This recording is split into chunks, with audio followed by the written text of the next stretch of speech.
photographer. If a picture is worth 1,000 words, then his work speaks volumes. So without further ado, I present to you Lorenzo P.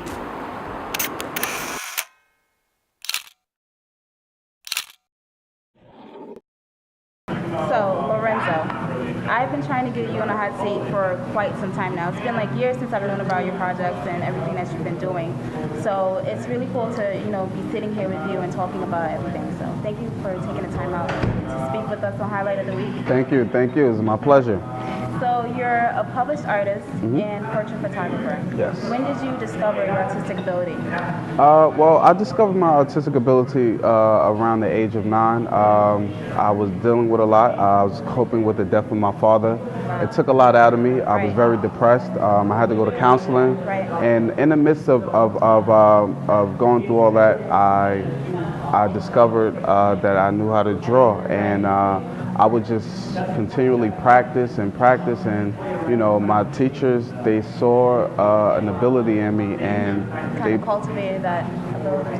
Exactly. Do you almost feel like your dad left you with that gift? I definitely feel like that because my dad and I were really close, and I feel like that's his way of communicating with me, to say I'm still here with you. My art gives me solace. It gives me hope. It gives me, it gives me something that I can't get from anywhere else. It's just even something that you couldn't even articulate. Exactly. You just took the words right out of my mouth. But yes, that is absolutely correct. So yeah, that's where it all began, at the passing of my father. So in the midst of all the turmoil and sadness, I discovered something so pure, so true, and this is why it resonates with me so much, and this is why, my art means so much to me. Now, what were you drawing when you first picked up a paper? I was drawing, it's funny you asked. I started out drawing posters. I remember my first poster I drew, it was a picture of Garfield, the cat. Okay, cool. So yeah. We always used to draw Garfield and Mickey Mouse. Exactly. So, I was in a classroom with some students, fellow classmates, and they just asked me, they said, oh, would you want to draw the poster with us? And I said, yeah. Drew the poster, and when it was all done, I looked back at it, and I looked at the poster, I said, wow, this looks like the poster. And at that moment, it clicked. I can draw. And, it wasn't something that somebody told to me. It's something that I noticed, and it grew from there. Right. So. Now, born and raised in Jersey City, right? Mm-hmm. Where did you attend schooling, from grammar school to middle school? Okay. I am originally from downtown Jersey City. I attended PS22 school. We were going through a lot of family issues. We had to move. We moved on the Greenville section of Jersey City. I attended 41, where I also, applied to the ATC program and was accepted. And I finished up at PS41 school. So I graduated from there in 2000, and the experience has been great. Now, you went on to further your education at Snyder High School, and you're a part of the visual performing arts there. Yes. How was that time like for you? How was that experience? It was an amazing experience. Those guys over at VPA, Visual Performing Arts, they taught me the world. They taught me that you can be an artist, and I think that's more important than anything, because you have a lot of people who shoot you down and tell you, oh, you can't do this, or there's no money to be made in art. Yes, it is. I'm proof of that. They taught me that you can do it. You can be an artist. It was amazing. I have nothing but good things to say about that program. Assisting me and helping me to grow. Anytime any art venues came up, they always contacted me first. They hung my work in hallways, and people would, they was exactly. It was great, and on top of that, so many teachers and faculty members would contact me to do work for them. So you still have really close relationships. Of course.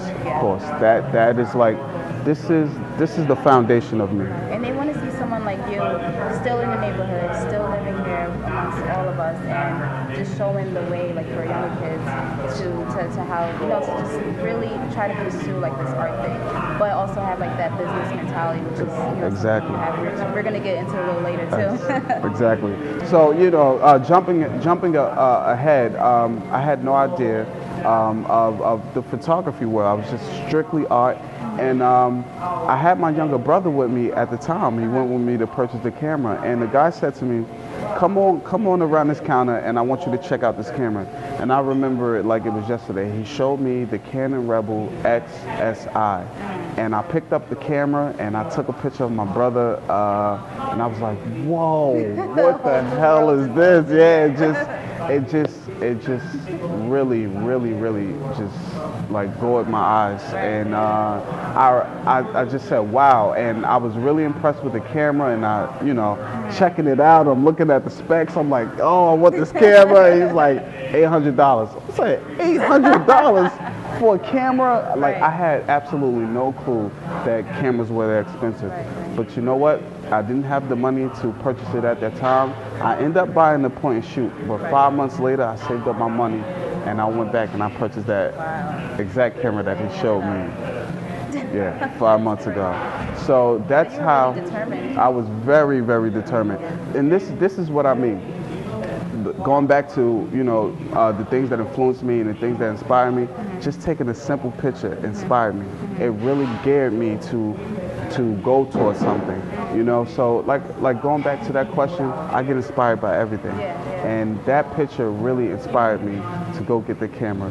And after, you know, of a year of shooting with that Canon Rebel, I went out and I purchased a full-frame camera that cost me $4,000. Wait, so a year later, you purchased a camera for $4,000? Taxes, saved up all. $4,000. You were like what, 21, 22? Listen, taxes came, and I literally, wow. I emptied my account, and people were saying to me, "Oh, you're crazy! You're spending all that money on the camera." 6 years later, people are looking at me and saying, "Wow, look at the work that you're creating." So, you know, never let money get in the way of your passion, because it will only hold you back. Money should not be a factor. The number one factor should be creating, and that's what I've been doing all these years. So, yes. So, in the beginning of your photography journey, what were you taking photos of? I remember taking pictures of like just my family members, little brothers and stuff. And I remember one time this female contacted me on Facebook, and she said to me, "I love your pictures. How much would you charge me to take a picture of my daughter?" And I said, wait, what? How much you charge? And I said to myself, I don't charge to do this. She's like, no, I really want you to take pictures of my daughter. You need to charge me. And she said you need to charge me. She said that. That's she said how much you believed in your work. And you know what's crazy, because that was something that I didn't see in myself, and I feel like you didn't see a career. I really didn't, because I did it for pure enjoyment. It was something that fulfilled me. I felt like it was an extension to what I was already doing, which is creating. My basis is I live to create. This is my purpose. And like I said, photography was an extension of that. So I was just creating, not knowing what I was really creating. There was a bigger picture to what I was doing. It's very small time, but to everyone else, it's like, wow, look at what he's doing. And she saw something in me, and she invested in me. And she was my first client. And I took pictures of her daughter, and it was a very successful shoot. By far more successful than I would have ever imagined. Posted the pictures on Facebook.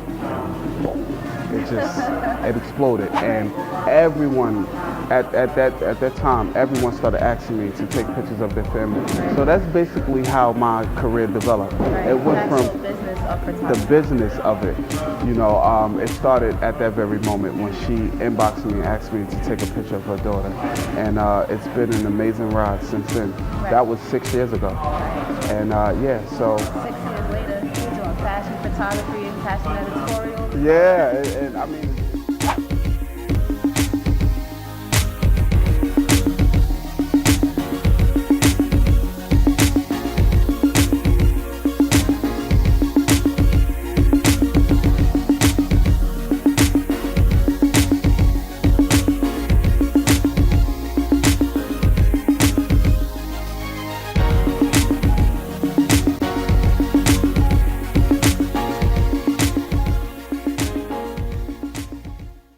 How's it going, people?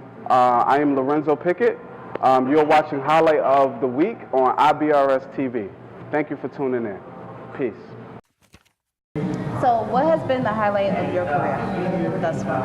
The highlight of my career is just knowing that I can inspire people, that, you know, I'm doing what I love. You know, I work endlessly, tired. Like, there are days where I get absolutely no sleep, but when I'm in the midst of creating, none of that matters. I remember being on the job 13 hours long. I haven't ate one thing. But, you know, when you're in the midst of creating, none of that stuff matters. My sole goal is to create. And, you know, when I'm in that mindset or in that zone, it's a beautiful, beautiful thing. So that is basically the highlight of my career. Inspiring others and creating. Knowing that I can do that, it's not much more to say. Right. It's a beautiful thing. So that's what I could equate it to. Well, I really appreciate for you taking Thank the you, time out of your Martine. busy schedule for talking with us here Thank on you. Highlight of the Week. Please, you know, tell everyone where we can find you, your website, your Twitter, Instagram. You can find my work at LorenzoPphotography.com. I'm also at Instagram at Too Creative Within. You could just @ me there. If you want to follow me on Twitter, that is 2_creative. And YouTube, just search my name, Lorenzo Pickett. You'll see some of the photography tutorials I have up there, and also some of the artwork I create. You know, I have some behind the scenes of paintings and stuff of that nature on my YouTube channel. I have a huge following. I'm almost up to 1 million views, people. So, you know, please continue to show the love and support. And I thank you so much. You people are beautiful. Thank you, Martine. Thank you behind the scenes guys. You know, you guys are making something beautiful, and I just want to encourage you to keep doing it, okay? Peace. Thank you. Hey, so I hope you enjoyed this episode of Highlight of the Week. I want to thank our very special guest, Lorenzo P, for coming through and speaking with us, and our host here at Union Republic. For more information on Union Republic and Lorenzo P, please visit the link in the description box below. For more information of Highlight of the Week, please subscribe to my YouTube channel and add us on Facebook at IBRS TV. Thank you so much for tuning in, and until next time.